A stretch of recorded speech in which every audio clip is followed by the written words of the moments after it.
also very much in Jaipur and Rajasthan.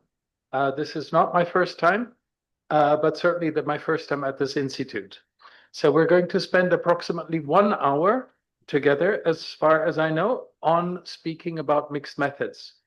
In order to make this more interesting and more appropriate for you, I would very much like to know who is in front of me. And so I don't want to lose time actually for us to introduce each other, because that would take half of my speaking time away. But if you could please, just by raising your hand, tell me which of the 3 tribes you belong to. Are you a member of the Quali tribe, the qualitative researcher tribe? Are you a member of the Quanti tribe, the quantitative researchers? Or are you a member of the theory tribe? Okay, so who's a Quanti? Who's a Quanti? Quantitative. Okay, who's a Quali? Who's a Quali? Okay, a slight majority. Okay, and who's a theorist? Okay, so we have a slight majority in terms of qualitative researchers. Now, the other thing that I would like to know, I'm sorry about the reverb. Can you hear me all right? There's a little bit of an audio issue. Okay, maybe we could turn this one off. That may actually cause that. Okay, a little better. Okay, very good. The other thing that I would like to know is, maybe I'm just going to name drop a few terms from methodology, and you just raise your hand. If you could more or less explain what it means, don't worry, I'm not going to examine you. But if you, so who has heard of the idea of intersubjectivity? Intersubjectivity. Okay. So one person is nodding. Who has heard of a hegemony of meaning? Hegemony of meaning.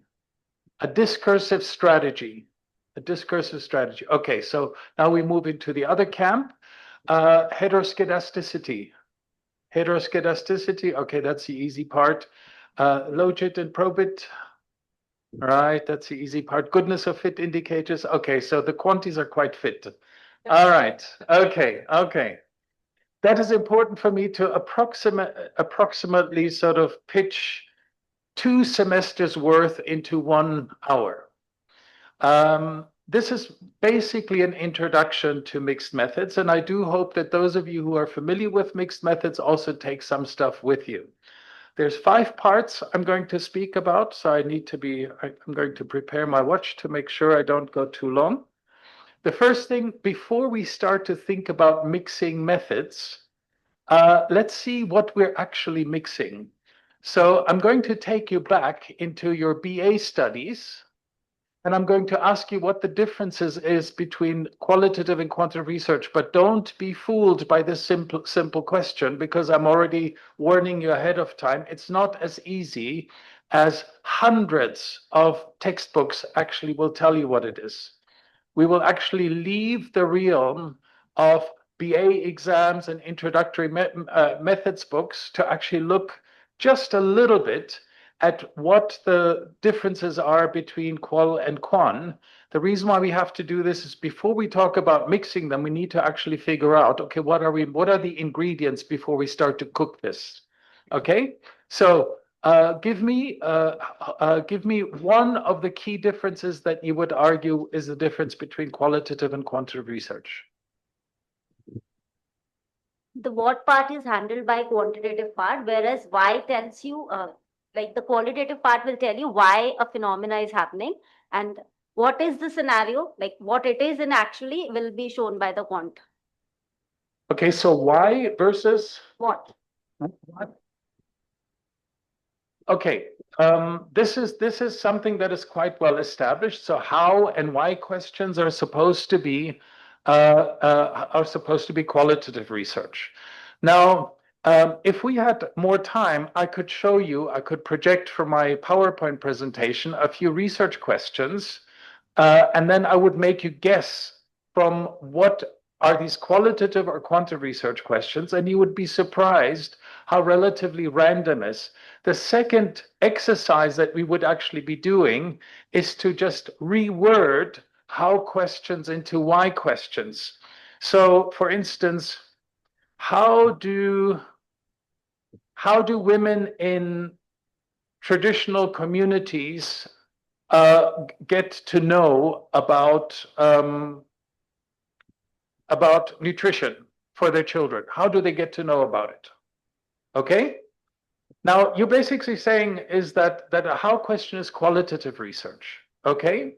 But what if you are a survey researcher and you're just actually developing items, maybe that have actually come initially from observations, participant, non-participant observations, and then you put these into the instrument? Is this still qualitative research when you're analyzing the data? No, it isn't. So strangely, the idea of how and why, and what was the other thing? What the question? Give me an example of a what question? What are the main reasons for, or what are reasons for a particular community to have a relatively narrow monodiet, given that it lives within a very biodiverse environment? Okay, that would be a typical question. I would still argue I could answer this question qualitatively, quantitatively, or in a mixed methods environment. So if you were a BA student, you would get full marks because that's exactly what's in the methods books. If we, as researchers here in this room, are actually looking at this, we actually have to be a little bit more critical. Give me another one. I have a list of 60. Don't worry, we're not going to go through these.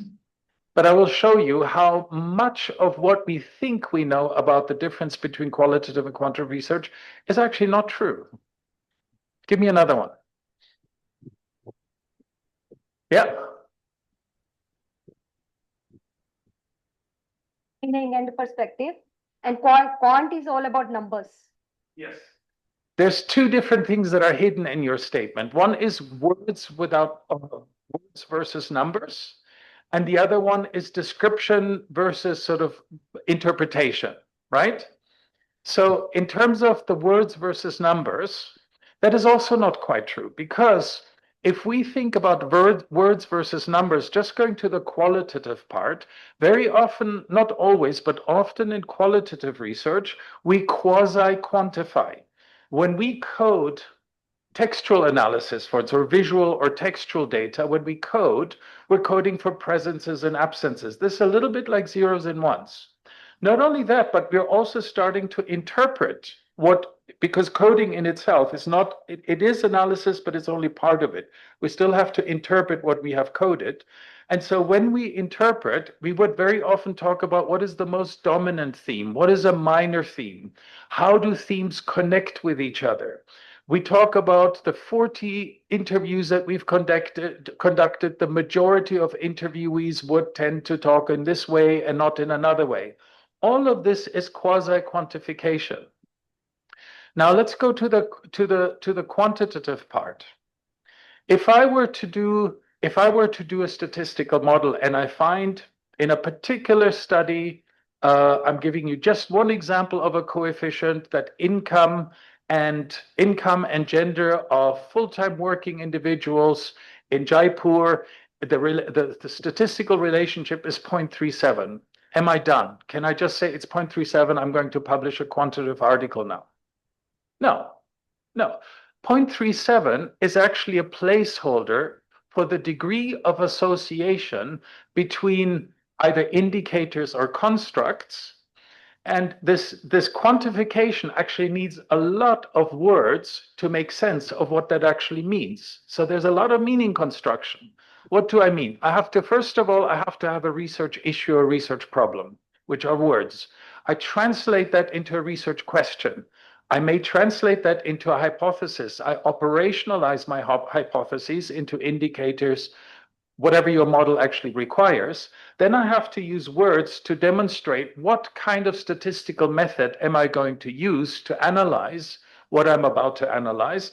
I have to actually, not only with statistical modeling, but also with words, do all kinds of tests to make sure that I can use the kind of statistical method that I intend to use.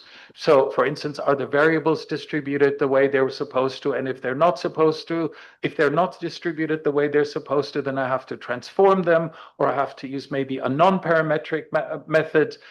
And once I have achieved that, I run this model and I interpret this model. Is 0.37, is this high? Is this low? Is this surprising? Is this exactly what I meant? So this 0.37 is actually a placeholder for something for which it's supposed to stand for. It's not the number, it is actually the meaning that we actually take around this number. The same thing for the holy grail of statistics, which is in inferential statistics, the p-value. You know, most of us, in a very problematic way, all we hope for is that the p is less than 0.05. And then those of us who have experience with it, there are things that we can do in modeling to just nudge it a little bit. You know, we're not cheating. You know, we're not cheating. I'm not saying we're adding data that doesn't exist. As a matter of fact, most of the time when you're almost at 0.05, then many supervisors will then say, just collect more data. It'll push it across. But what 0.05 actually means sometimes gets forgotten when we're especially working in applied social sciences, because this is our goal, 0.05, 0.05. And this is highly problematic. I won't go into the details of it. All I'm trying to say is that the idea of words versus meaning is not quite as easy as we actually think. Quantitative research needs a lot of words and interpretation. And qualitative research actually not only does interpretation, but there's most of the time also quasi-quantification that is actually involved. Okay, let's do two more. How about inductive versus deductive? That's a big favorite, you know, inductive versus deductive. So quantitative research, so the methods books tell us, are based on the hypothetico-deductive model of science. What is the hypothetical? Well, I won't test you. The hypothetico-deductive model of science basically means that knowledge is developed through hypotheses, and you run this hypothesis, you collect data based on this hypothesis, you test your data, and here, at least in inferential statistics, here we're actually hoping for this 0.05. Do we reject or do we fail to reject the hypothesis? That's a very classical model, and I know there's people in this room who are much more sophisticated than this. But this is still kind of the introductory book idea of quantitative research, is the hypothetico-deductive model. Now, I will tell you that there are many, many highly sophisticated statistical methods that have no hypotheses, that are purely inductive, that are purely exploratory. As a matter of fact, I saw on your website that you actually have a visual analysis. And most sophisticated visual analyses tend, on average, not to test hypotheses. Most non-parametrics, there are many, I would say there are many non-parametric statistical methods that do not explore hypotheses, that cannot generalize, that do not intend to generalize. Can you name drop the statisticians amongst you? Can you name drop some of the methods that are purely exploratory, where you're actually looking at structures and patterns in the data without testing a hypothesis? What are some of these highly sophisticated statistical methods that do not test hypotheses, that do in an abstract way similar things to qualitative researchers who look at structures and patterns in the data, in existing data, sometimes in surprisingly small data set, sometimes, or as a matter of fact, most of the time with non-representative data, and you still do super duper statistical analyses. Can you name drop some? There are things like multidimensional scaling, or principal component analysis, or correspondence analysis, or social network analysis. There are many, many very sophisticated statistical methods that just explore structures and patterns in the data. In qualitative research, let's actually debunk the idea that qualitative research is always inductive. So we know that many of the so-called popes of qualitative research, I won't mention names, I will try to behave because I'm being recorded. So many textbooks will actually tell you about qualitative research being always inductive, okay, by definition. That's not quite true, because in some ways, where does your qualitative data come from? Do you just randomly ask people any kind of questions? No, you very often spend quite an enormous amount of effort designing, for instance, an interview guide. And this interview guide already is full of assumptions and theoretical understandings of things that you want to do. So if you, for instance, a Foucauldian discourse analysis, you're interested in power, in order to look at power and discursive strategies, you have to ask questions in this direction. If you're, for instance, somebody who's interested in thematic analysis, you're asked different kinds of questions. So just by data collecting itself, you're already putting things into the data that no longer allow you to be a pure inductivist. Before I let the quanties off the hook, let me tell you another thing. When you do modeling, a pure hypothetico-deductive modeler will collect a data set, and then you run your data, and then you report your findings. You cannot rerun your data changing aspects of your model. That's no longer proper hypothetico-deductive research. So you have to go back to ICSSR and say, I've run the model, it almost works, but I need to do some model adjustment.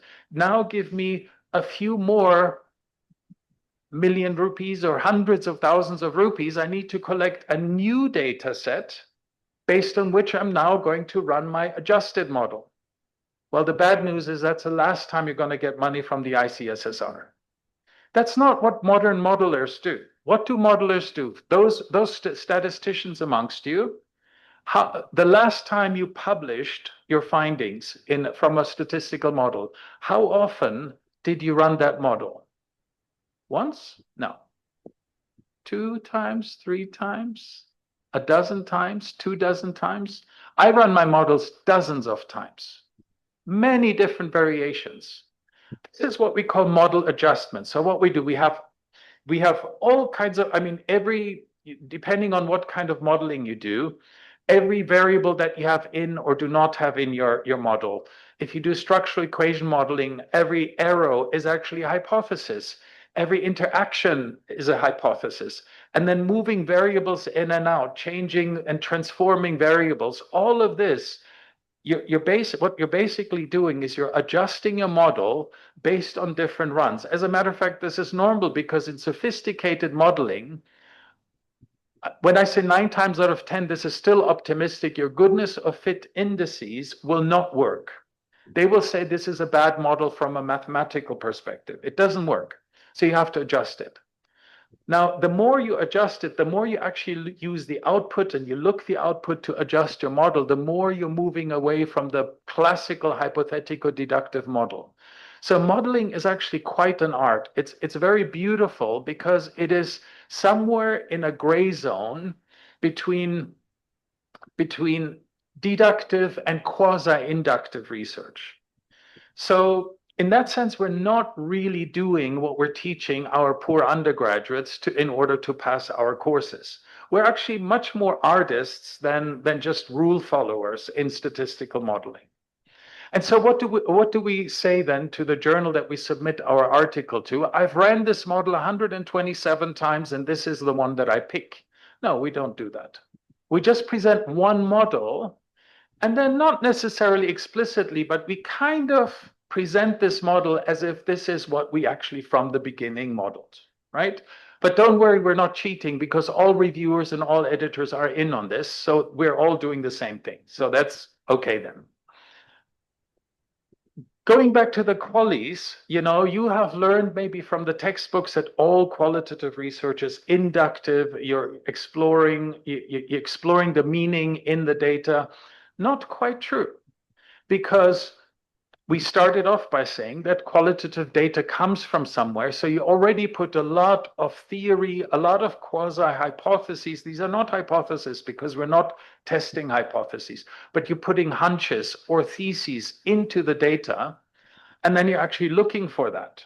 So this also is a little bit of a gray zone. Let's do a thought experiment. Let's assume that we're proper inductive research. So there's no theory that we're actually a priori imposing. We're just looking at the data. I'll give you an example. Let us say that we have you have a wonderful history in India about astronomy. So let us say I give you a couple of 100,000 of night sky pictures, and none of us probably are astronomers, so we can do proper inductive research. It's perfect because none of us has any kind of theoretical framework that we impose on our data. We can now properly do inductive research. Look for structures and patterns in the data. Well, we better not leave our daytime job because I'm not so sure if this is going to lead to a lot of success. So all of us are going to look at these nighttime photographs of the night sky and we say, oh, this point actually moved for about 15 years to the right and then it stopped. But we don't know what it means. What does that mean? What is missing? What is missing if we actually approach data without prejudice, without preconceived knowledge? What is missing? We're missing theory.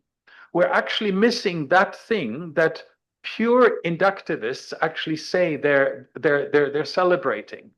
You have to know either the field or you have to know theory that you impose on the data to actually find meaningful structures and patterns. So there's no such thing as pure inductive or pure deductive research. I'm going very fast, so I hope this is okay with you. I need a board and I need a semester, but don't worry, we're going to speed up. So there's many other things that we could talk about. Sample size. I have a collection of 60 different items that the literature says qual and quan differ, and they're all problematic. It does not mean that qualitative and quantitative research are the same at all. That doesn't mean that at all. But to actually locate how they're different is surprisingly difficult because there is so much within group variance. There's so many different quantitative methods with so many purposes and qualitative methods with so many purposes that it's really difficult to find a quality that even describes one of the groups before we even can start to make comparison between the two groups. There's also another level which I do not have time to get into, that would be the philosophy of science level, that would talk about ontology and epistemology, that would talk about axiology, and how the qual and the quan differ. We do not have time, but I assure you, you have exactly the same problems. So maybe just to give you a hint of this, so a lot of people say that in qualitative research, you actually mention meaning. So that's a really good way of thinking about this. The idea that in qualitative research we look for meaning, and in quantitative research we actually describe. This is usually in the descriptive versus looking for meaning. And this actually fits very well into sort of a combination between ontology and epistemological difference between these two. Yet again, this is problematic because, for instance, you can be somebody who, going back to the idea of visual analysis, you can actually do, for instance, a multidimensional scaling of newspaper articles in India about, this is actually what we've done many years ago, newspaper articles, and we looked at how corporate social responsibility is actually presented in the media. And we looked actually at different themes and the connection between the themes, looking at corporate responsibility in India from the perspective of the media. And we get a plot. We get basically a two-dimensional plot of how the different themes connect with each other. They're either very close or very distant from a visual perspective, which means they either co-occur very often, or if you talk about, for instance, environmental issues, then you're much less likely to talk about social issues in relation to corporate responsibility. So we looked at a plot. And so from this plot, the idea then would be to now you have to interpret this plot. And this interpretation is based on very sophisticated statistical analysis, and yet it is interpretation.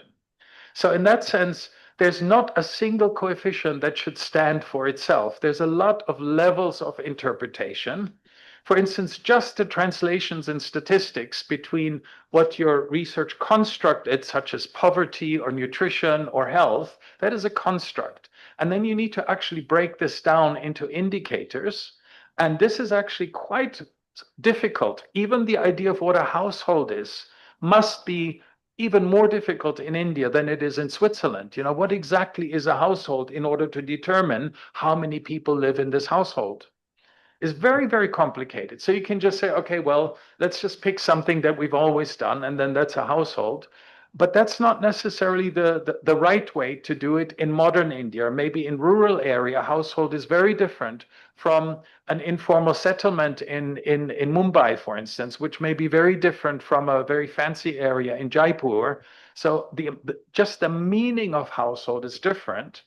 And a good statistician should actually worry about this. And even if we cannot capture it quantitatively, we should at least problematize it maybe in the beginning or at the end of a good statistical oriented quantitative analysis. So I will stop here in terms of comparing and contrasting because I want to go to mixed methods. But what I'm saying is we need to be very careful with these generalizations that have been established. Surprisingly, well, I mean, most of you are very young, so this is really still old. But surprisingly, these kind of qual versus quan idea has really been established in the mid 1980s. In the mid 1980s, there was kind of mostly a gentleman's agreement. So there were mostly men who were sort of the popes of qual and quan. As a matter of fact, it's more the qual people that have designed it. Quanta research are not so worried about ontology and epistemology. This is more in the methods literature, very often more of a strategy to present qualitative research as doing everything that the quants don't. And this works well politically, but it's a terrible idea from a knowledge perspective because we fall into all these traps that we're now in when we talk about qual versus quan. Okay, I'm going to now into mixed methods. So the best way to think about mixed methods is not in terms of principle that one is subjective and the other one is objective. They can be just as subjective and just as objective as the researcher wants them to be.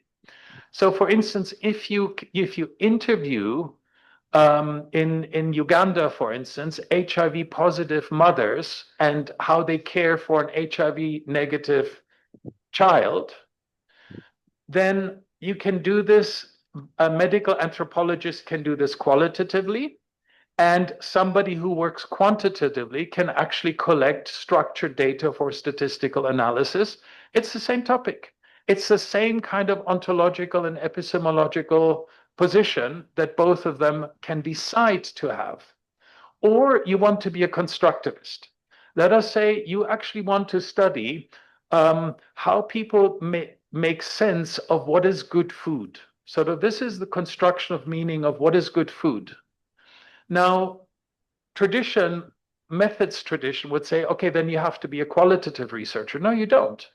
You can actually have suitable items in your instrument and then actually ask people based on these suitable items of what kind of, on scales or whatever else is culturally appropriate to actually collect structured data. As a matter of fact, if you're an ethnographer, you're not just limited to collecting narratives or visual data. You can actually create a coding scheme of what you're observing that can be analyzed statistically. So in that sense, we as researchers have far, far more, we have many more options.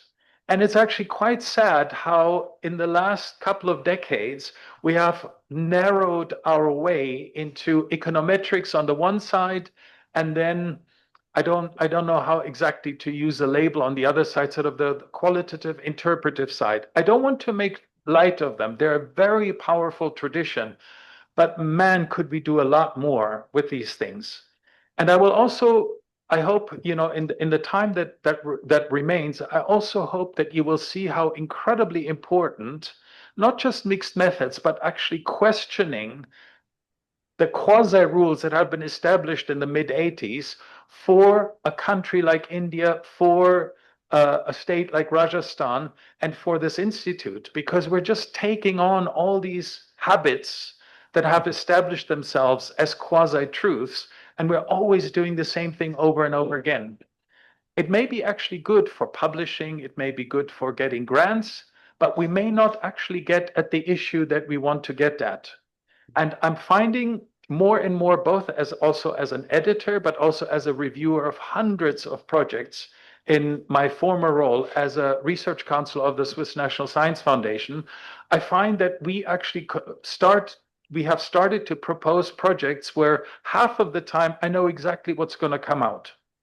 So as I'm sitting here, there's probably thousands of PhDs that are currently being written about the inequalities between men and women with regard to income. Well, guess what? There is a difference, and it's not only statistically different, but there's also different reasons. So we could sit here and now guess what such a study will find in Switzerland, and half of the time you will be right. It gets you research money, it gets you published, but it doesn't really get at addressing social issues. Okay, let's start with why you should do mixed methods.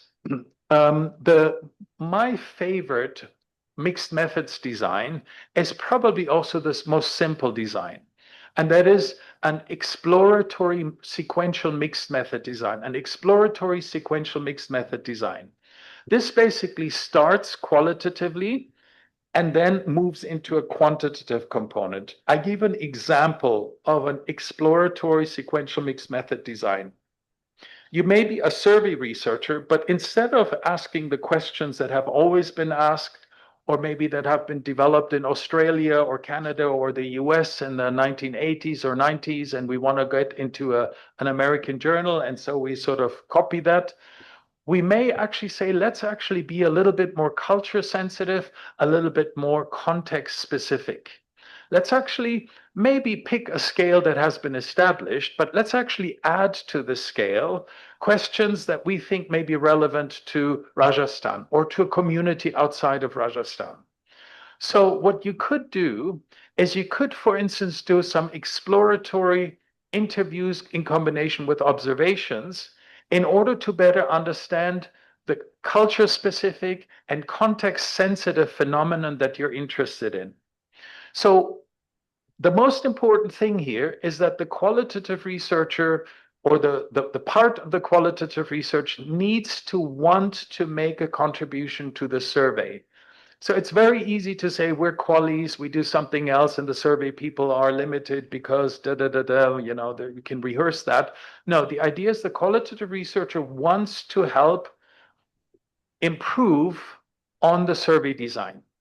So what are the things that you can actually do in exploratory interviews that would help in survey design? The one thing that you can do, I'm sorry, I would have loved to do this more interactive, but again, we have so little time. I'm just going to rush through some of the material. The first thing that you can do is, what is the language that people use? This is something that we're really terrible at. We academics, we researchers are terrible with language because we spend so many years becoming sophisticated that most of our survey items, most of our questions in interviews or in focus groups are not suitable for the people. I'm not just talking about language. Even if you manage the language issue, we're still using inappropriate terminology. And this happens in India, this happens in Switzerland, this happens everywhere. So what is the language? What is the terminology, the vocabulary that is suitable to address what I'm interested in as a researcher for my target group?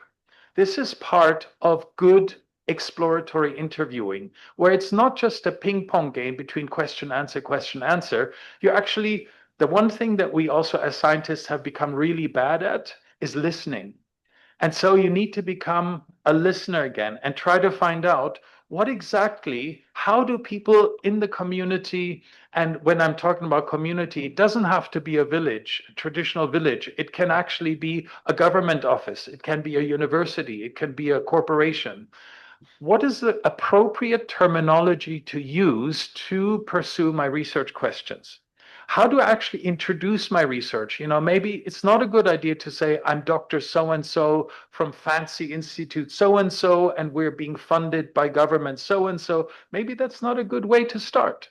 Maybe there are much better ways to create rapport, both qualitatively and quantitatively.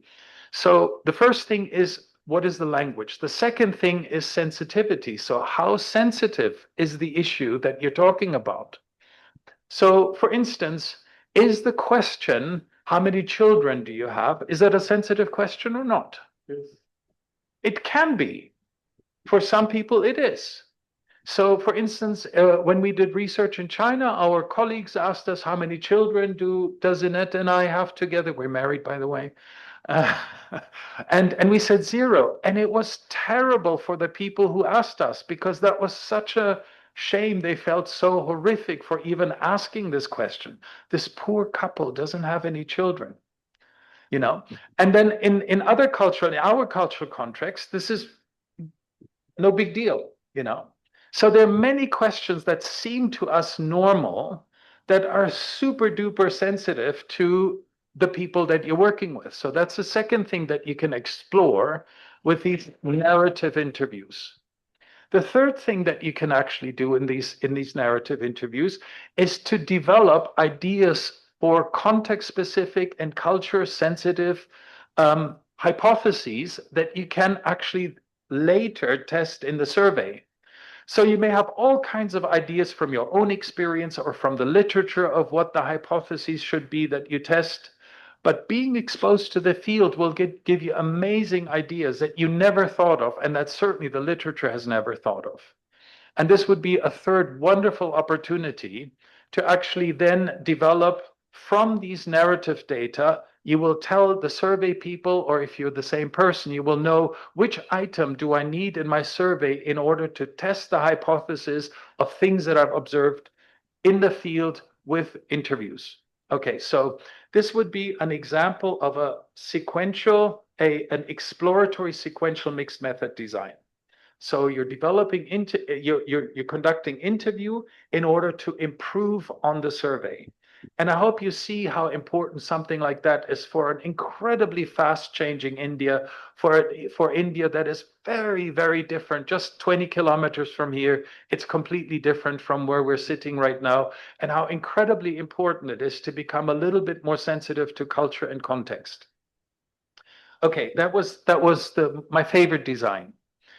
Another design, so those quantities amongst you, most of the time, we do not have the luxury to collect our own data. We actually do secondary data analysis. So very often we also work with proxies, so we even adapt our research questions to make sure that there's a good link between the research question and the data that we're using. It's absolutely normal. And then we actually run our models. And then there surely are things that are a bit surprising in this model. So a dyed-in-the-wool statistician will start to guess. So after you torture the data and you transform some variables and you mess around with the model and it still doesn't do what it's supposed to do, then you start to guess. Now, a beginner's mistake would be to say, well, I probably have the wrong data, bad data. If you do that, then of course you will never get this thing published because your data is bad, and so why should an editor then continue reading your manuscript? So there may be many reasons why coefficients don't behave the way they're supposed to. And so people are starting to guess, so if you look at like psychological journals in psychology, for instance, they give you 3 or 4 reasons why this was a surprisingly weak coefficient, and so on and so forth. So instead of guessing, what you could do is some post hoc observations or interviews. So try to find out, well, what is going on? Why are people in this village not behaving the same way as the theory proposes? What is missing in the theory to better capture what is going on in the Indian context, for instance? That would be, so why not do some exploratory qualitative research to explore in more detail surprises in your model. But you don't just have to look at surprises, because a statistical model will just give you the degree of association between indicators. It's just a number. Now, of course, we may think we know why these two variables are related, but just unpacking how, for instance, the educational background of the parents has a very strong influence on the educational achievement of the children is not as easy as we think, because some people would say, well, it's obvious, it's money. They don't have the money, so they can't spend the money on extra classes. You know, we just drove here and we saw all of these IIT training courses, and we've seen recently this incredible movie. What was it called? All India Rank, an amazing movie about how everybody's trying to get into IIT. Anyone from IIT here? So somebody else will say, no, because they have a different culture. There's a different subculture. And so they don't invest enough. The parents don't invest enough in their children, enough effort. And then a third person will come up with a different idea. So instead of guessing, why not do some small scale qualitative studies in order to unpack a coefficient that we can predict that there's a strong correlation between the disadvantage of parents and the disadvantage of their offspring. And instead of just leaving it quantitatively, we can actually unpack that. This would be an explanatory sequential mixed method design where you start with quantitative research, and then you don't unpack every single coefficient, but you either focus on things that are surprising or things that are central, where you demonstrated the statistical relationship between variables, but you actually want to know a little bit more of why they relate the way they do. Why is it that, for instance, in traditional communities in India, the food choices tend to be very narrow, even in environments where the availability is incredibly rich? In some of the most biodiverse environments in India, some people or some groups have a surprisingly narrow food choices. Why is that? So all of you are specialists. You could tell me why, but shouldn't we study that? So this would be a good example of an explanatory sequential mixed method design. Now, let's actually make it a bit more difficult. Let's go into interventions, because a lot of what this institute, of course, is all about is about changing things. One of the limitations of conventional social and related science, and this includes sustainability science, this includes health science and life sciences, is we have become world champions in describing problems. But so what? And not only that, at the end of our article, then we usually say, and based on this, we're recommending that the government should do this, or communities should do this, or corporations need to do this. These are kind of untested, empirically untested recommendations. And of course, everybody's following our suggestions. No, they're not. So in that sense, instead of just describing the problem in more and more detail, we can, and many of us are doing this, already going into interventions. And what is sort of a conventional intervention?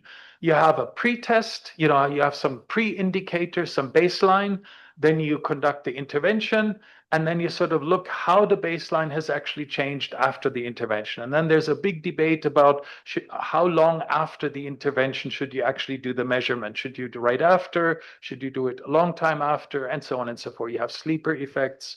I won't go into the conventional stuff. But in terms of mixed methods, you can do some really interesting things.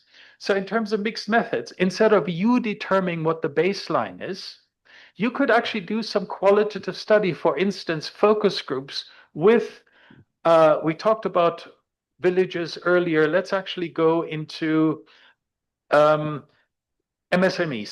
Right? So MSMEs. So we want to create an intervention about MSMEs in terms of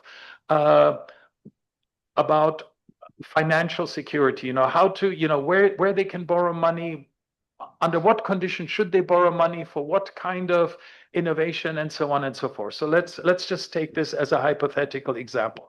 So instead of you deciding what the baseline is, why not do some focus groups with MSMEs, and maybe MSMEs are a bit too big of a group. Maybe you just look at micro or small businesses, and you actually qualitatively explore what is a suitable way to measure the baseline.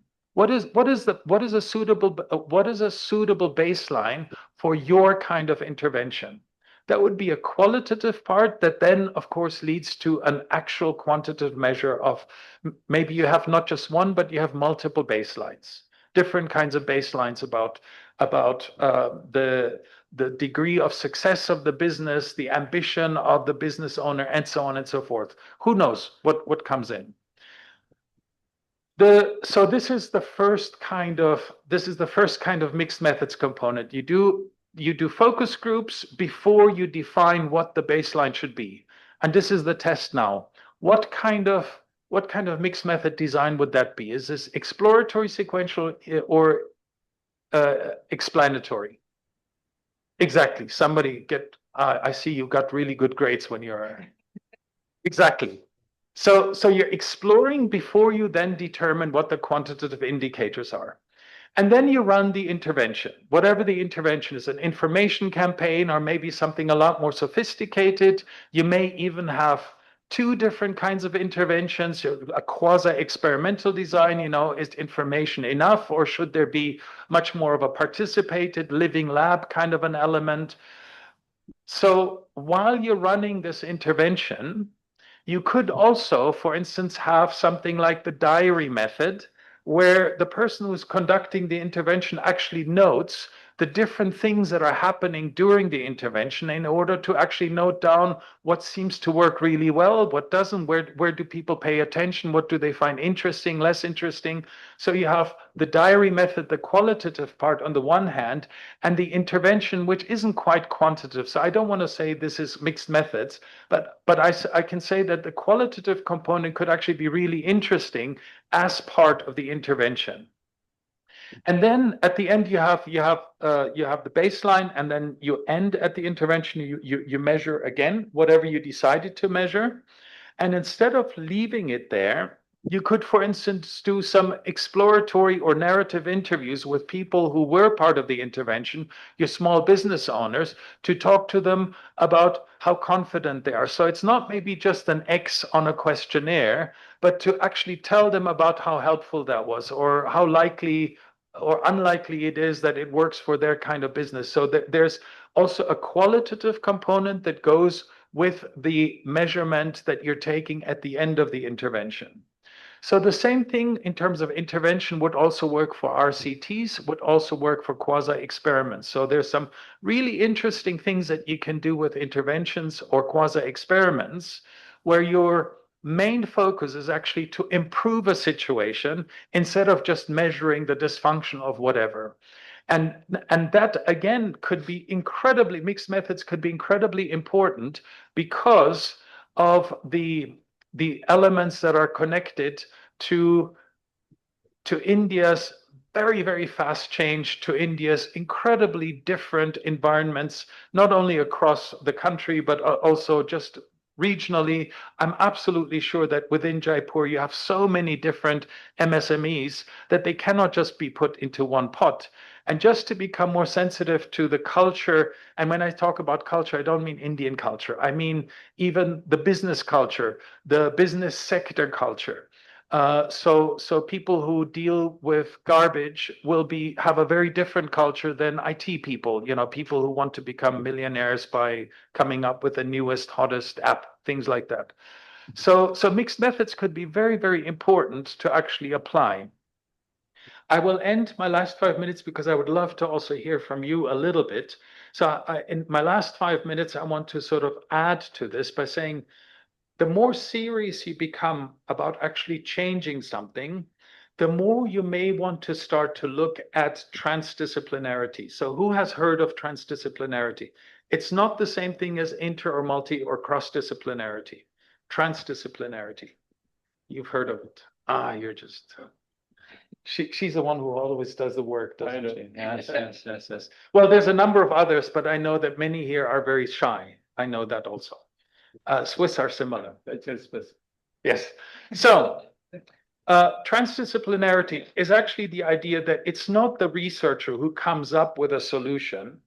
It's actually the field that comes up with a solution, and the researcher is nothing but a tool for understanding, a tool for systematically co-creating knowledge, but it's never the researcher who creates the knowledge. So it already starts from the beginning, bringing external non-academic stakeholders into the research process before the research process has even started. So let us say there is an MSME organization who says we have this problem. We have people who don't know how to, they take on too much risk. I'm inventing this right now. Too much risk, too much credit, and then they are not aware of the very high interests that are of credit that are available to different types of MSMEs. And so we want to change that. And so it's not the researcher who now is the consultant who comes up with, there's a lot of literature, and then I'm going to study the literature, I'm going to create a statistical model or do some observations. It's actually you co-develop the idea of an intervention with people external. So even the idea of what is a research question, if you're quanti, what is your hypothesis, will be co-developed with the specific field. As a matter of fact, it takes a lot of time to get that kind of trust. You also have to learn them. It's not just that they have to learn you, they have to learn what you can or cannot do with a survey, but you also have to learn what are they willing and able to give you. They may not want to share with you certain kind of information. So there's almost like a quasi-ethnographic study in order to develop trust to help you create a suitable research question that is not only academically interesting, but is also suitable for them, because what you want to create is co-ownership.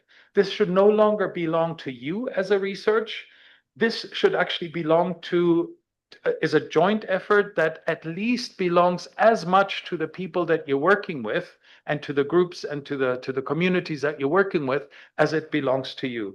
Now, there's a whole set, there's about 13 different suggestions that connect to transdisciplinarity. I just give you a few. So instead of you going into the field and presenting your findings, and then of course, we all know that social scientists go into the field and they say you shouldn't smoke or you should do this or that.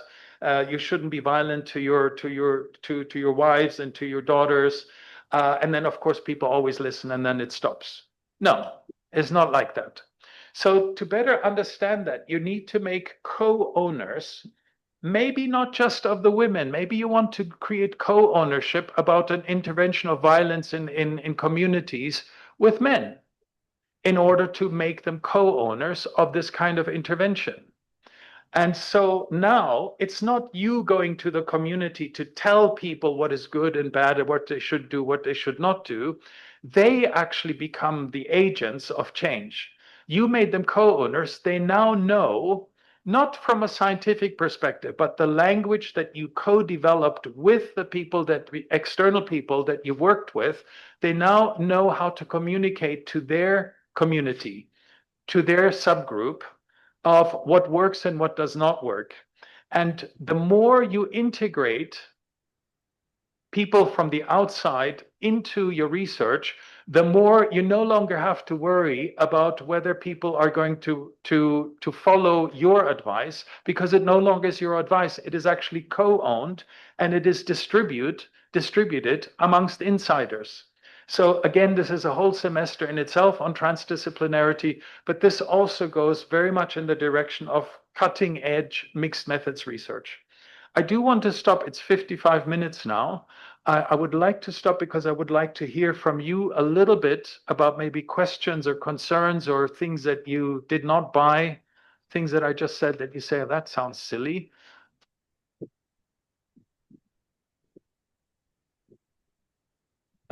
Thank you, Professor Bergman, for an excellent exposition of mixed method design and a very fervent advocacy of the exploratory sequential research design, mixed research design method you talked about. So now, as you just mentioned, the floor is open for questions, observations, queries that you have, please.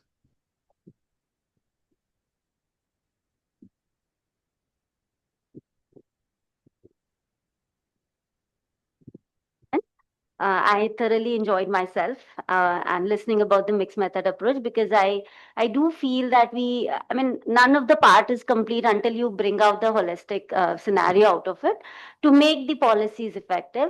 So I just enjoyed myself completely, and I'm really sorry I have to rush. I have an examination duty, so that's why. Thank you so much.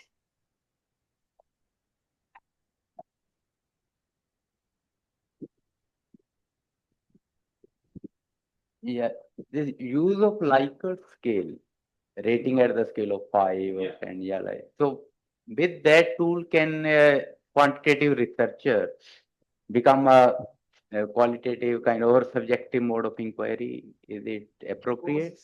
So the Likert, the use of the Likert scale. Yeah, What was yeah. the second? No, I'm saying, suppose we are a quantitative researcher and I want to look at the incidence of livelihood insecurity among the people, like financial security. And with that, I want to use the Likert scale, rating at the scale of 5.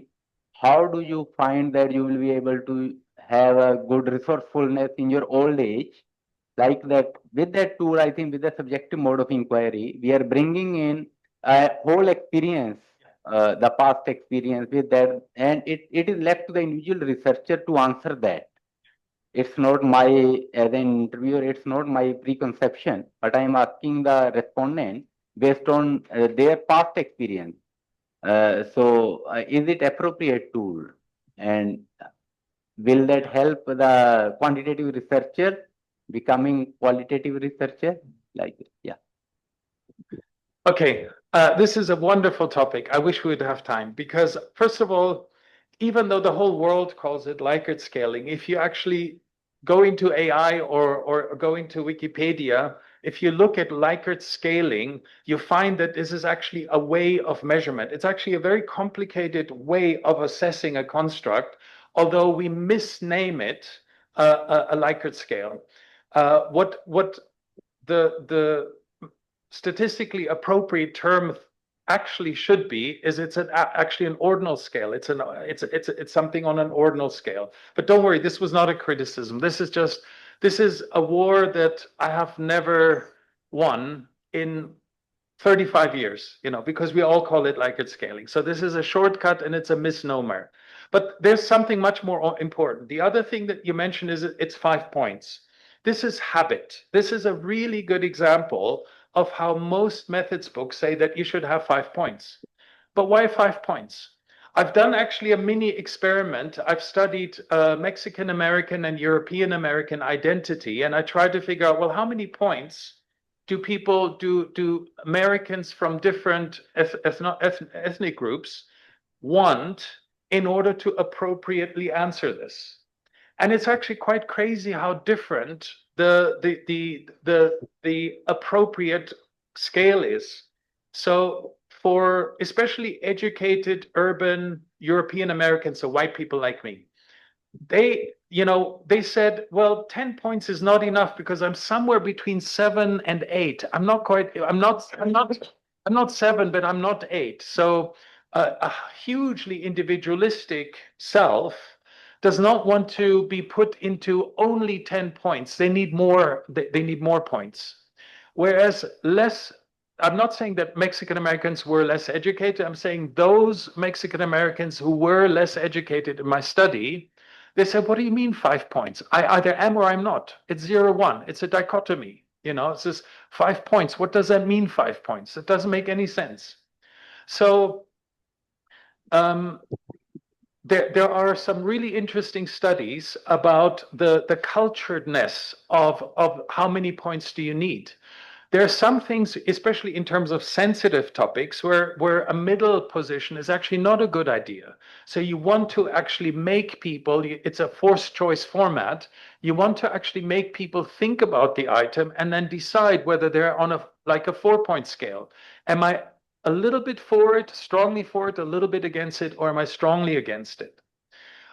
In many societies that are not used to surveys, this kind of for and against is very difficult. So for instance, studies that we've done in China, it was very difficult to actually explain to Chinese people about what is your opinion, because it's not that they don't have opinion, but it doesn't make sense to sort of say, well, I don't count, my group counts. So I can answer for my group, but doesn't matter what I think. And so to try to force certain Chinese people into saying, no, no, there's you, and then there's your group, and answer for yourself doesn't make any sense. No, no, this is good for us. The usness is center.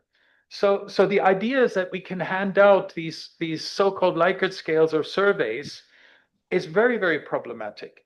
And in many ways, as you said, maybe there's narratives. And now I didn't talk about AI, but there's some really interesting things that are starting to come out in terms of, for instance, sentiment analysis. We don't have time to actually start to talk about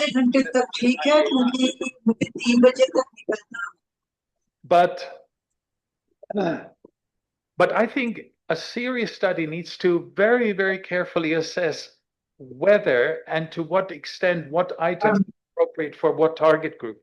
It should never be an automatism. Please unmute the mic. Somebody is speaking online. Rajesh. Does somebody want to ask a question from the online audience? Just a second. Hello, sir. Does anybody online want to ask a question? Otherwise, we'll go with the people who are present here. Hello, sir. My question, sir, is diary method is a useful tool for research, sir? Thanks, Professor. You give me lots of insight on. I think because I have come from the public health background, so my PhD thesis on accessibility and utilization among the marginalized that is called Dalit in India. So I use that little bit. As far as my understanding, I might be wrong on that aspect. But the academicians give us a one way and perspective to explore the things. It is the new for me to collaborate each everything in that qualitative and quantitative perspective. And the best part of that, you very beautifully mentioned the three components that I'm still trying my hard to work on the particular one. You pointed out the CSR, so lots of money is coming the CSR in India, and another one an MSME, and the third one in the garbage come. So now here in India we call the best pickers. So I'm also trying my hard to work with them on that issues. But most probably so this is the one component. And those engaged in the West picking, they come from the marginalized community here in called the denotified. And in your country, it's called Roma, Sinti, and Gypsies. So I think I'm also studying a lot. I try to get some insight and article, read, and how I can do. So I think I'm not yet clear to take which approach or path to understand their view. They are also having lots of problems. They can't prove they are the citizen. If they can't prove they're the citizen, they can't avail anything on the government side. I'm also studying a lot. So can you help me out to give some idea on that? And another one, can you give me some reading article? So I definitely, thanks a lot once again. Yeah.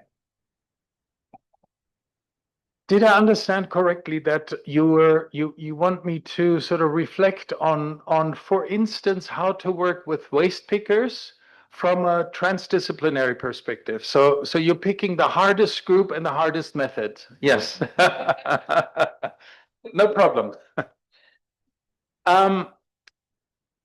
Yeah, Professor, one online question was there. It is like the transdisciplinary versus interdisciplinary. How you would like to take in the research on it?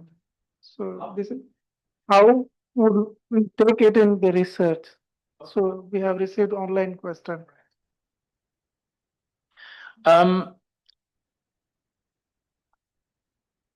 me go with the first question first.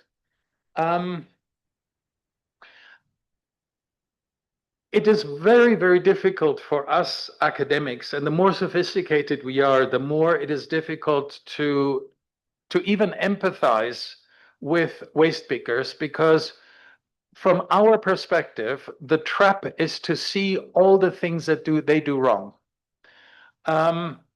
A really, from a sociological perspective, a really interesting attempt would be to actually embrace functionalism, structural functionalism, where you say, instead of saying, look about the nutrition and the hygiene and all these things that they do wrong, and we need to tell them how to improve, a really good way is to actually change that and to say, well, what if there are sort of structural and functional things of why they're doing what they're doing?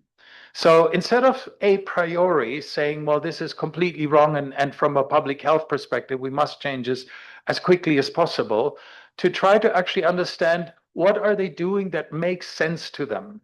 And that is really difficult. And on the one hand, this could actually develop with people who either you may have individuals who actually come from that group, or you may actually have developed trust amongst this group. So I know, for instance, that UNDP India has a fabulous program around waste pickers. And so there's a number of people who work at UNDP India. We were, just before COVID, we were about to start a project exactly with waste pickers. And unfortunately, we didn't because of COVID. But there were a number of people who interacted so much with different communities of waste pickers that they had a lot of trust, and there was a lot more interaction between them. And so just listening to them would actually be a really important element.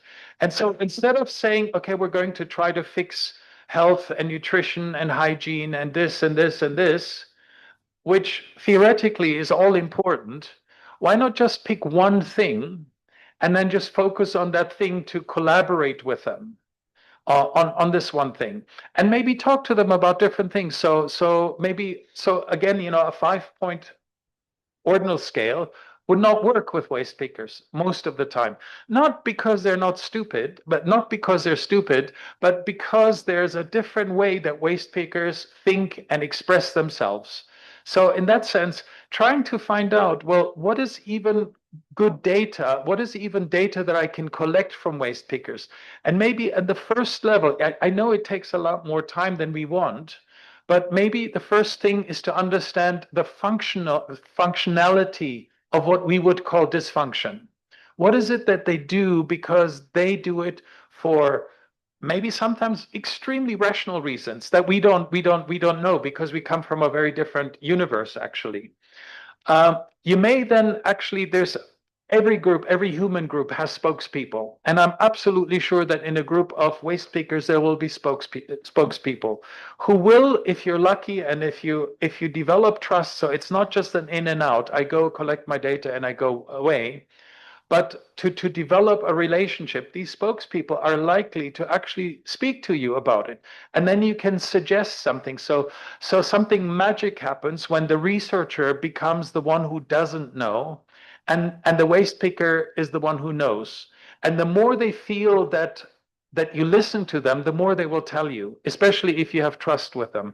And so you can even develop with them different strategies of not only data collection, but some ideas of an intervention on not an ambitious level that we have on a government level or an academic level, but a level that actually works. That would be one area. The other area that I can think of is one of the things we didn't talk about. Zinette and I work very much on positive case studies.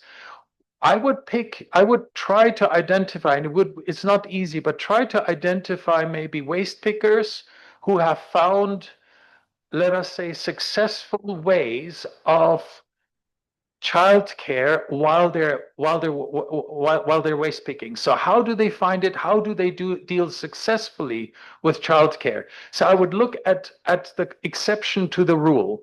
The rule is that there's all kinds of problems with childcare and child nutrition. There may be a very small number of waste pickers who are actually doing things at least not as bad as everybody else, and then try to find out these positive cases. What is it that they do against all odds, and study the why and how they're actually doing this, and then try to see, is there some kind of rule that I can come up with in order to do an intervention based on these successful cases? So instead of a very abstract way of medical knowledge that we're trying to impose on people, and I can give you so many, you can give me examples of why it doesn't work. Looking at positive cases and see to what extent you can at least partially scale. It'll never work for India, but it may work for this part of town in amongst waste pickers, for instance. So these are the first two ideas of how you would combine a really hard group to study on the one hand with one of the most sophisticated forms of methods, which would be transdisciplinarity. How did I do? Okay. It always works better in theory than in practice, I know. There was one question about. Yes. Very quickly, transdisciplinarity almost demands inter or multidisciplinarity. So it's very difficult to have a very narrow public health, sociology, political science, ethnography view and want to be transdisciplinary. Of course, we're all limited in the capacities that we have, but the relationship is such that to do good transdisciplinarity, you should at least be familiar with either inter or multidisciplinary. It's very difficult to do because even if you break everything down to the simplistic mixed methods, you need to know three things. You need to know quali, you need to know quanti, and the one thing that the elephant in the room is the integration. How do you integrate the quali and the quanti? Most mixed methods projects that I see are actually a quali and a quanti study around the same topic, but they're not integrated. I have a whole day's worth of lecture only on integration or disintegration. And it's the same thing for how do you integrate multidisciplinarity in itself. So how do you integrate two different fields by themselves? And how do these two fields then subordinate themselves to external stakeholders? For instance, to politicians who just want to know, should we do this or should we not do it? Or most of the time, politicians don't even listen to us anymore because we don't know. On the one hand, they have other problems than listening to academics. And on the other hand, academics are not very good at communicating to politicians.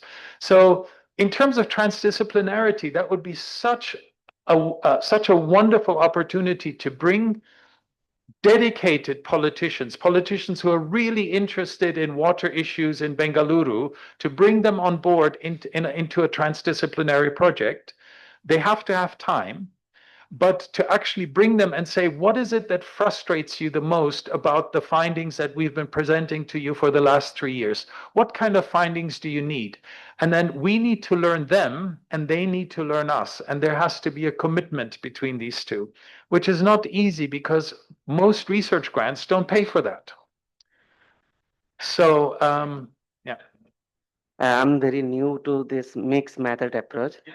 So basically, I'm a quantitative one. So what we do in a quantitative research, we build a counterfactual when you do a causal inferences or causal analysis. But even for qualitative analysis, we do some means case studies kind of thing to narrate the process, something like that.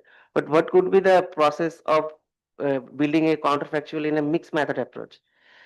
Means precisely this is my questions. I mean, you already elaborated some little bit. So doing some exploratory, then engaging with the intervention, and then DID or RCT conditions.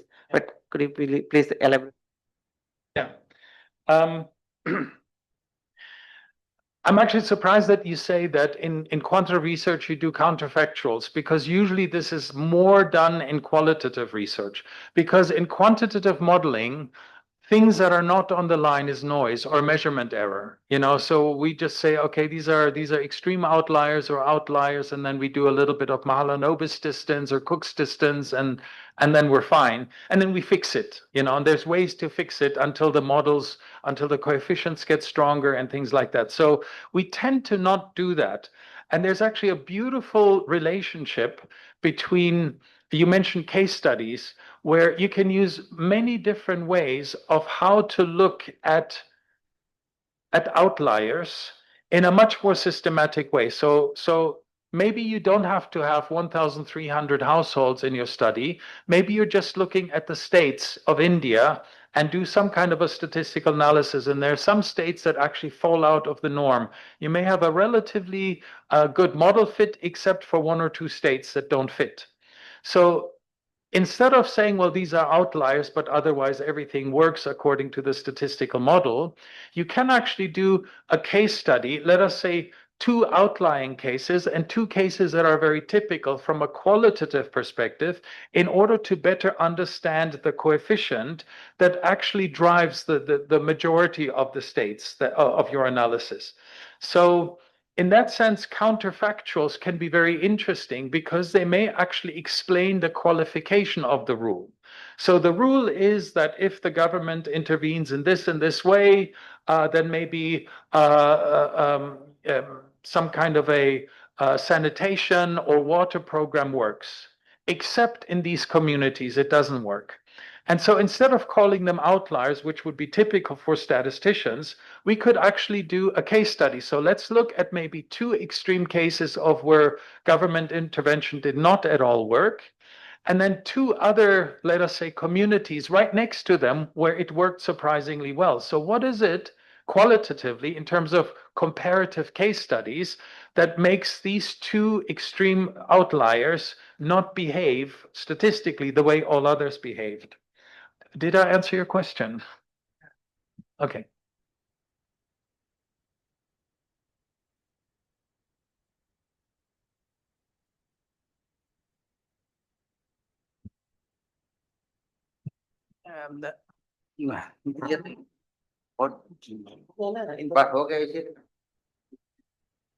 Are saying researcher is a tool, but I think it is a living tool.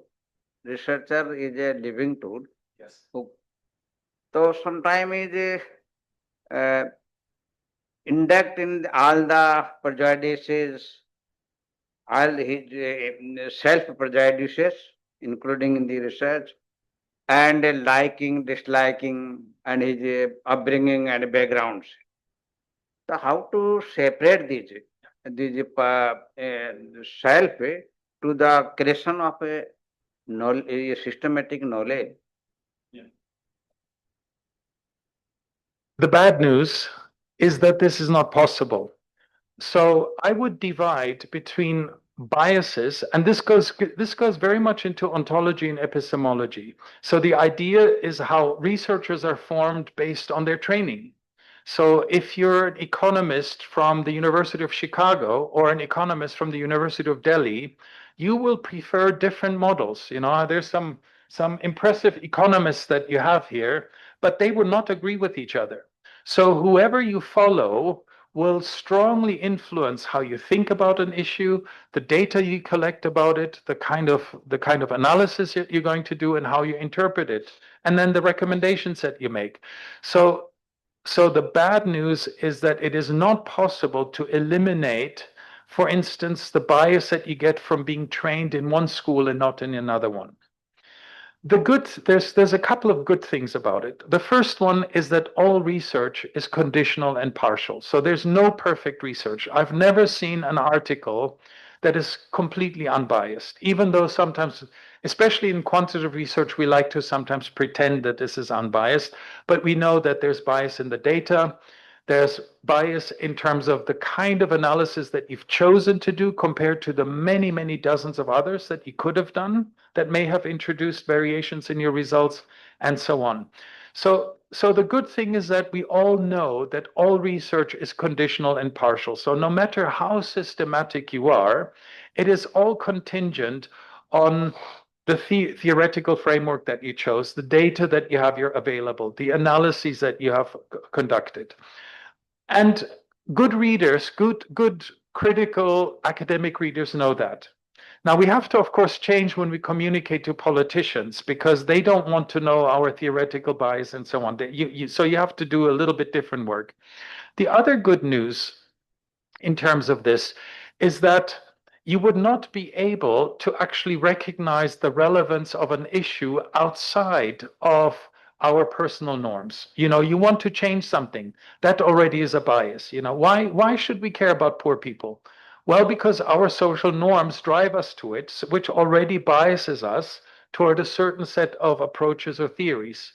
There may be other people, you know, maybe an extreme form of rational choice. I see that you have Milton Friedman there, who says, no, this is just markets who fix things, you know, so extreme poor people are just there because through effort or through other kinds of things.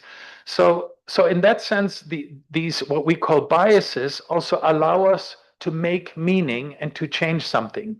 Because otherwise, why would we want to change anything if we wouldn't have these preconceived notions? So I would divide biases in terms of biases we cannot avoid, like our training, like we're always limited to, for instance, observational data or survey data and so on. And these are biases themselves. Every single data set has biases. So there's biases we cannot do anything about, and then there's biases that we can do something about. For instance, if we know that the surveys are limited, we could actually say, let's actually explore how much we're being driven by a survey bias by actually using at naturally occurring data. Or let's look at maybe some focus groups with politicians or experts to see whether there's an overlap. So certain biases we can do something about, others we can't. So there's, while science is imperfect, there's a beautiful systematicity around it that is much better than many other kinds of knowledge productions. I hope I was able to just a little bit answer your question. We'll have two questions from Mr. Scholars, and then finally the last question will be from Dr. Mahamalik. Okay, first of all, I would like to thank you for wonderful insights. Of course, it is introductory, not explanatory. I understand the paucity of time.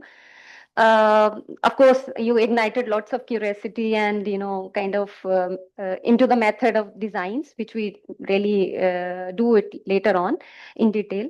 But I just wonder that actually we are working on a project in a one research problem that is actually looking on the sexual and reproductive health of married women in the near part of Jaipur district.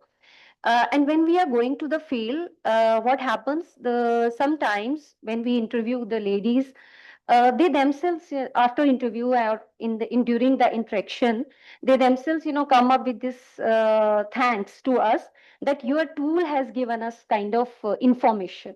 So I was looking at and wondering how your concept of this transdisciplinarity can be visualized in this particular problem and how we can develop it more in that sense. So we want to have your reflection on it. Thank you. Could you please repeat the last sentence, the visualization part? Sorry? Could you repeat from when you talked about visualization? I didn't understand the last part.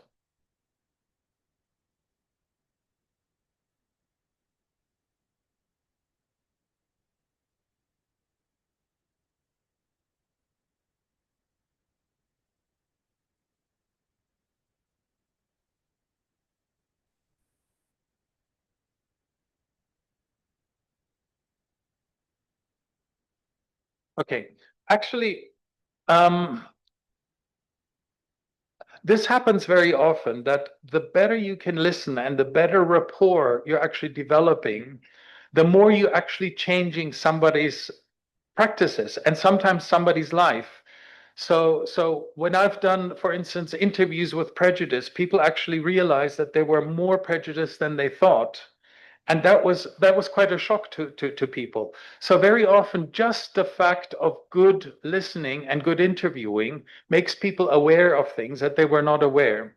So in that sense, you're already some interesting steps into TD, because if you come into your field as having the kind of trust that people actually tell you about infections and the degree of infections and what happens in the community where things that creates these infections, how it may be difficult to actually deal with the infections, maybe not telling your partner and so on and so forth, then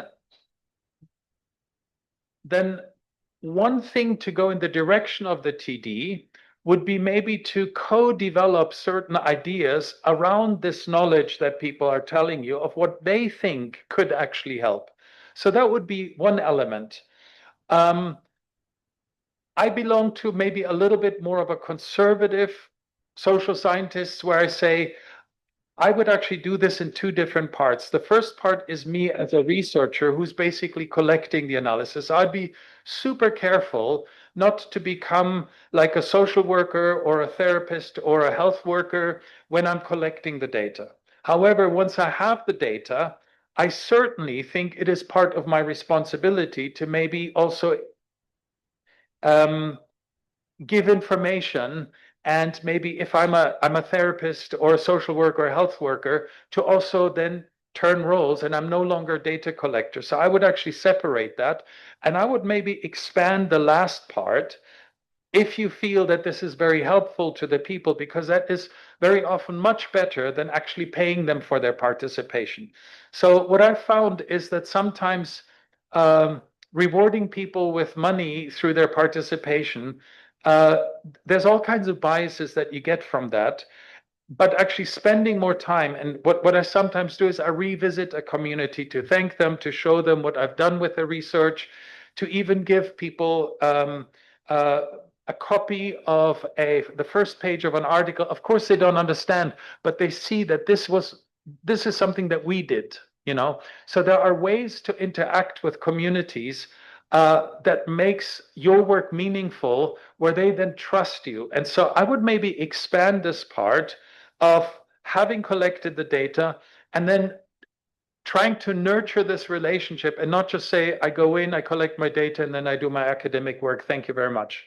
So this is very much part of TD also, is how do you cannot really maintain on a long-term relationships, but there are ways to thank and appreciate participation where people feel, I've done this. This is not just somebody who talked to me, who got data from me, and then their academic career is going. This is actually, you can actually create a sense of co-ownership through what you seem to sort of hint at briefly.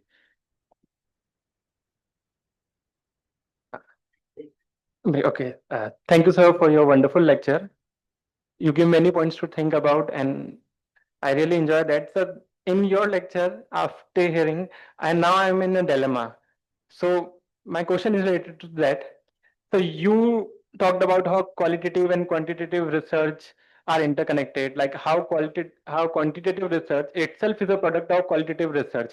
That, and I completely agree with that point. I see in my doctoral research that I'm doing research on election. So, if I go in the field with a questionnaire, then I will see that after second time when I will go to this field, that some question I have to add, some question I have to remove, and some question I have to modify. And this is the continuum of your thought, that quantitative and qualitative is interconnected. Now the dilemma is, in my mind, after hearing the lecture, I come to the conclusion that every method by default is a mixed method.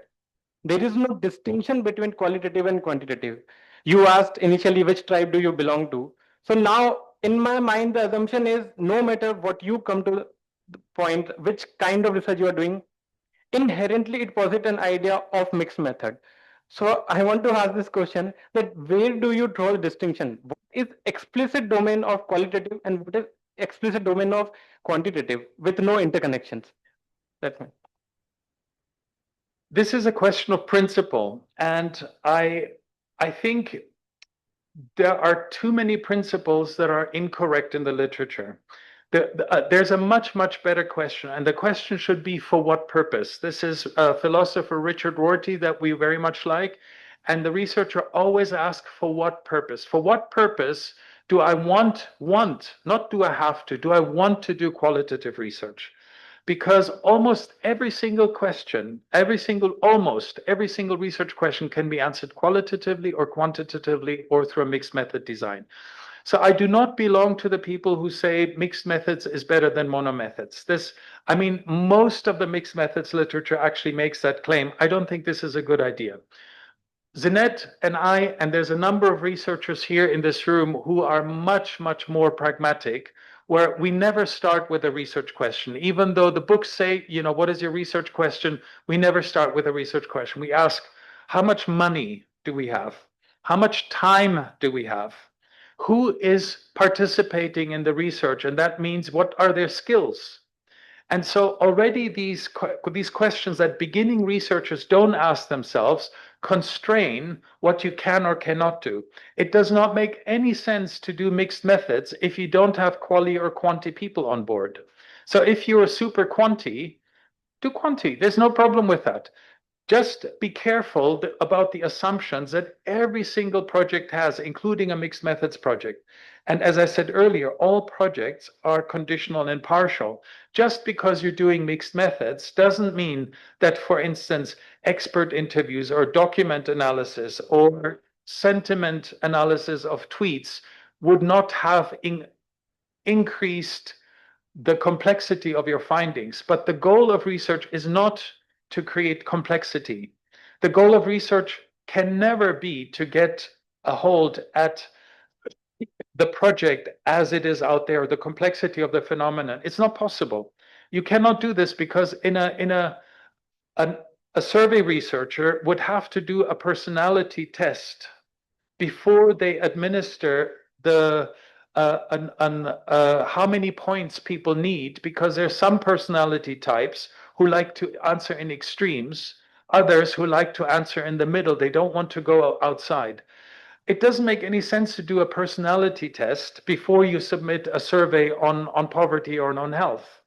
So you have to be aware, what are your resources and what is the contribution that you want to do with this project?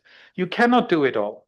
So in that sense, the question is, I would never be able to answer a question of principle. I would say, what can you or what do you want to do?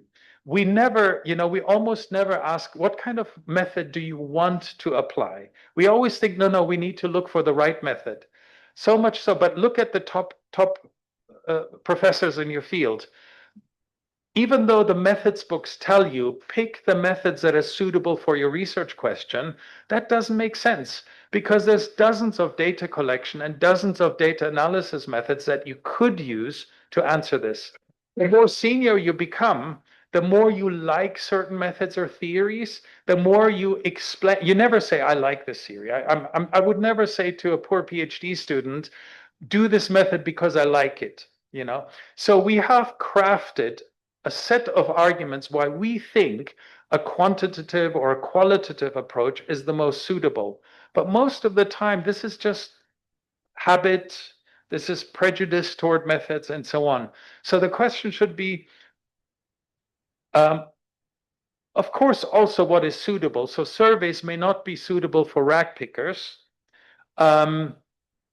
or they may be suitable, but in a very special way where you're actually coding maybe your observations. So there are ways to quantitatively analyze behavior and maybe opinions of rag pickers, but it requires a lot of preparation for that.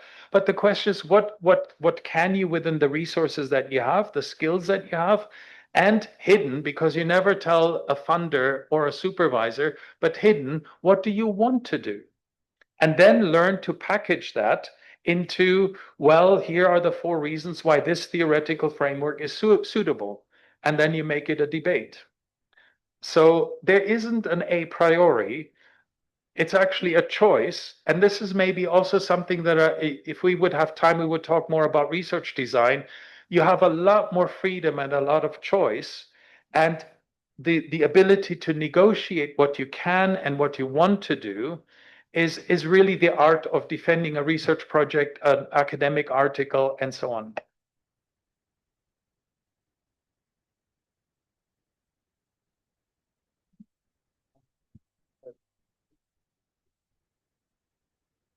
So my question is not exactly on the mixed methods, but overall on the methods, research methods. So means by default now we are living in a world of the methodological sophistications. Over the time period, there are different methods such evolving, and different disciplines have also have their different ideas. There is a very good debate there is a book called The Conversations Between Economists and Anthropologists by Bergman. There generally the crux, what I actually borrowed from there is that there are some differences between different disciplines. And some people are actually trying to give more time to understand the issue. Some people are actually trying to spare more time on research tools and methods. And my question here is that are we, sparing more times on the investigations of tools and methods, and by the way, keeping ourselves away from the ideas or thought? In present world, if we'll see the way we are actually carried out in publications area, that it is mostly driven by or directed by, we can say, the publishing house. Our prime objective is to get it published, not to find out the truth or reality in research. So how we can actually balance that, we should stick to the ideas and the questions rather than methods. Yeah. Thank you. Well, there are two competing statements. One that have established themselves in methods. One that says it's better to have no data than bad data, and the other group says it's better to have bad data than no data. And you're kind of going. Your question sort of goes a little bit in this direction. I'm a little worried that if you say, I want to pursue the idea, and I think maybe there's two extremes. One extreme is let's not worry about methods and all these crazy, there's validity issues and reliability issues and generalizability issues, sampling issues. And we could spend years and years actually getting a grasp at that. And we still haven't addressed anything that we're supposed to do as an institute. So there is a form of methods fetishism where you're not going anywhere because you're doing nothing else but becoming super technical about things. One of the most boring courses that I've ever taken is a whole semester on nothing else but random sampling. It was actually done by a magnificent Indian statistician, but it was just amazingly away from anything that in the social sciences I've seen as particularly relevant. It was just a mathematician who was sort of taking us for a whole semester into different variations of random sampling. The other extreme is to say, let's actually address problems, so we want to actually improve, we want to improve health issues in this community. And so let's subordinate everything to this. And the worry here is that it may not be systematic, or you may actually be addressing issues that are not maybe the problem in this community, but by your relatively narrow, very ideologically oriented position, you become almost like an activist politician. So why do you need universities or academia for that? I mean, why don't you just become an activist and just promote better funding for health? And one of where I see the second group having big problems is that you're starting to actually develop what is the saying? So it's sort of it's not evidence-based policy. You're actually creating policy-based evidence. So you actually you become a spokesperson for a community, and then you're sort of creating pseudo data and pseudoscience to pursue that goal that you have a priori set. And so this is a very dangerous part that I see, especially in the social sciences. More and more people are going in this direction where they're saying, this is my political position, this is my ideological position. And so, whatever I'm going to do in the field, whether it's interviews or surveys, I'm always going to find out that these women need help or these children need help. And I subordinate everything to this. And then you're activist, which is okay. There's nothing wrong with being an activist, but don't use science for that. And so you can actually change the character of science, which is beautifully, it's an art and it's relatively systematic and always flawed, but you're subordinating this for a different thing. You're actually you're doing pretend science to pursue something else. And this is what I'm worried about, because this actually weakens especially the voice that social sciences have in society, in politics, and in business, is because there's a lot of flaws in some of the things that we're doing in the name of science that is highly problematic. So these are the two extremes. And I'm trying to find somewhere in between, and where, for instance, IDS, so where researchers want to position themselves between these two extremes. I mean, it's a broad church, and there's more methodologically systematic people. There's maybe more artistic, creative people on the other hand.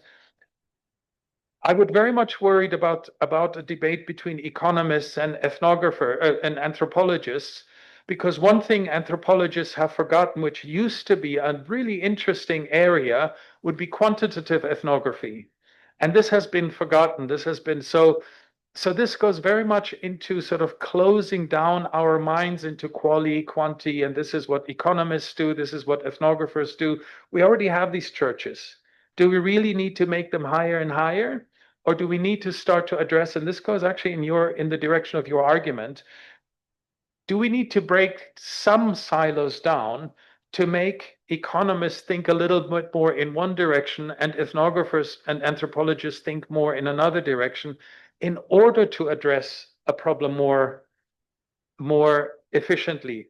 The big problem in the end is that publication and grants work much better within silos.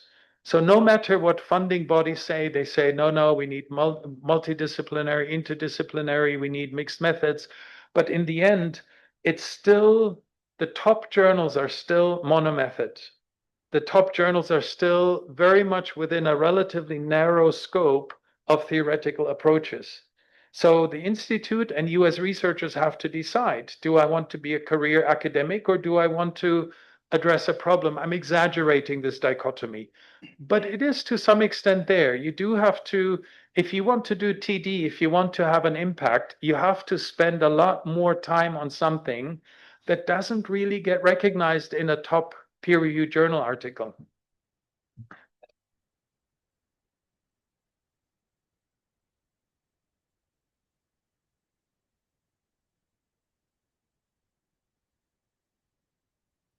Yeah. Well, we have already crossed the time limit by almost like 45 minutes. So what is supposed to be a chair address will be very brief. I will not burden yourself with more issues about the mixed method research. First of all, of course, I would like to thank Indian Council of Social Science Research for giving us the opportunity to host the Bergmans here. It was a wonderful afternoon that we had, and wonderful exposition of the mixed method research design and how the mixed method research design can be used. And towards the end, Professor Bergman also pointed out towards transdisciplinarity. So it was a wonderful session that we had. I mean, what he discussed also in a way sort of prompted me to have a look at my own research journey over the last 3 decades or so, which is more or less in consonance with what the past and present of social sciences broadly in India has been. So there was a time in 1960s and 1970s when you talked about three tribes, the quants, the quals, and the theorists. So there was this famous article by the famous political scientist based at JNU, Professor Gopal Guru, when he was discussing about the nature of social sciences in India with a focus on empirical research. And he said that we have to make a distinction using the caste analogy of Indian society, which runs into four varnas. He said as far as social science research in India is concerned, there are two varnas. There are two castes. One is the theoretical Brahmins and the empirical Shudras. So that was sometimes in 60s and 70s. And then he was also with the CSDS, and then he was editor of Economic and Political Weekly as well.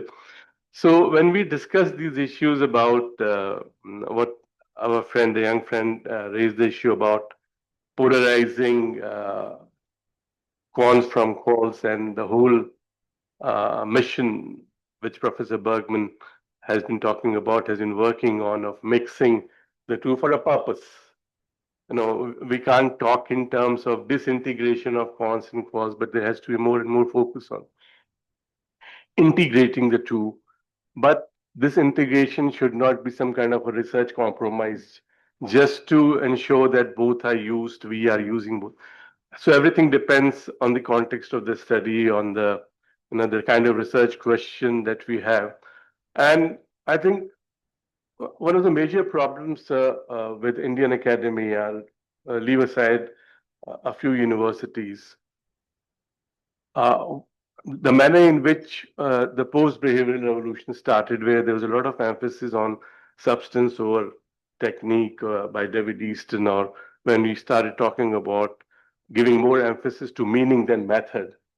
When we discuss this whole issue of mixed methods or any emphasis on methodology, research methodology, one issue which I think needs to be focused now by the academia, and especially people like you who are especially working on the whole issue of research methods and capacity building, that in the last 2 decades or so, there's been such a lot of emphasis on the methods debate that the purpose of the debate somehow I feel has been lost.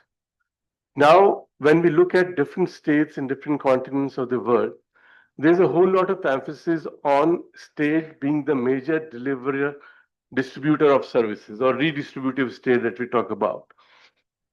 In the process, what has happened is that the state has become an excellent distributor of services, whether it is health, education, poverty removal, employment goals, IT. You think of it and it's there.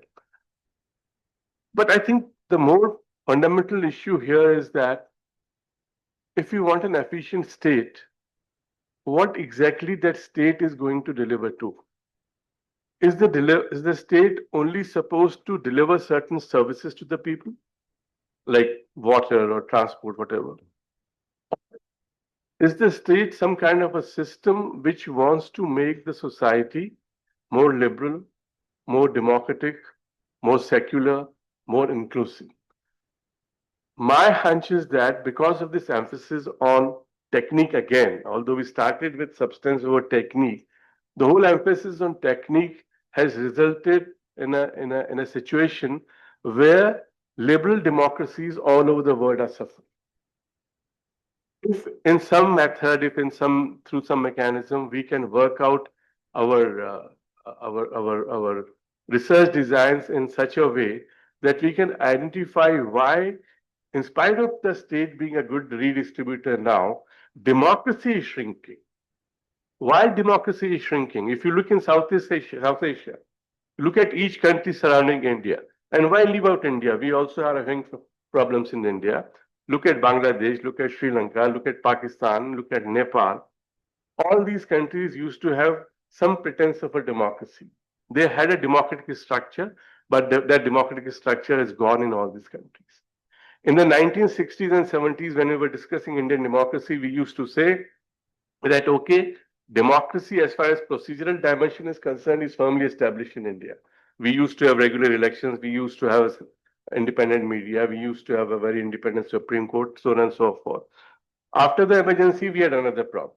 We used to say that, okay, now that procedural democracy consisting of fundamental rights and independent institutions, that has gone. So the focus of the state shifted from procedural democracy to substantive democracy, which meant giving more and more doors to the people. And now again, as the state is more a doling out agency, it is a procedural democracy which is suffering. So is there a mechanism by which we can find out the reasons? And it is not only South Asia. Look at the whole world. Look at Europe. Look at North America. Shrinking of democracy is one of the major issues that needs to be looked into. So my plea to this August gathering, and of course to both the Bergmans, would be to find out how democracy can be made more resilient by using, whether it is transdisciplinarity or multi-methods approach. You very rightly said that it was 2 semesters put into 1 hour. And at IDS, I'll be very happy.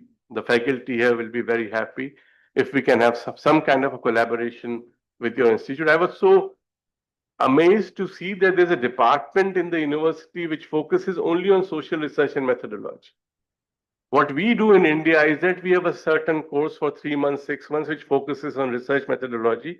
And during those 6 months, for about 20, 30 classes, there will be students who will be coming. There will be teachers who will come and teach the same old notes which they have prepared over 30 years back. And at the end of the semester, the students also forget about research methodology. And there's no theoretical perspective at all. So when you are distributing 3 tribes, quants, quals, and theorists, I think the biggest sufferer in this effort to bring about quants and quals together is the theorist. So we have good methods without saying anything. The theory suffers. So I'll end here. We had a lovely time. Thanks to ICSSR, and of course we look forward to more meaningful interaction with the university, with Bergman's, and I'll also request ICSSR that if we can host Professor Bergman here for a semester, that would be excellent. That would be very good for the students here. We had very few people, and I had so many messages in my WhatsApp. Sir, streets are flooded. Water has come into my house. There are no cabs. What will mixed methods do there, sir? Thank you.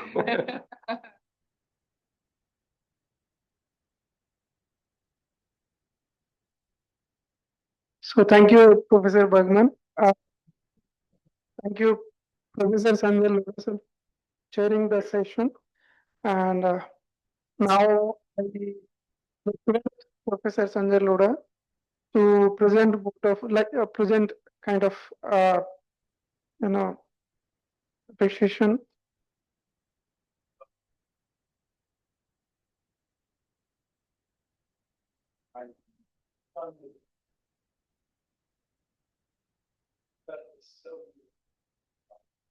Yeah, thank you.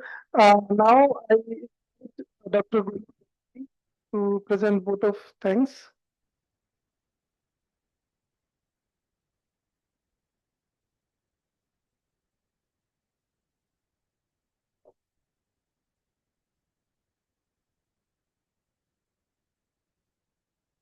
Respected Chairperson Professor Sanjay Lodha sir, our esteemed speaker Professor Manfred Max Bergman, and Madam Bergman, and dear colleagues, participants, ladies and gentlemen, a very good afternoon.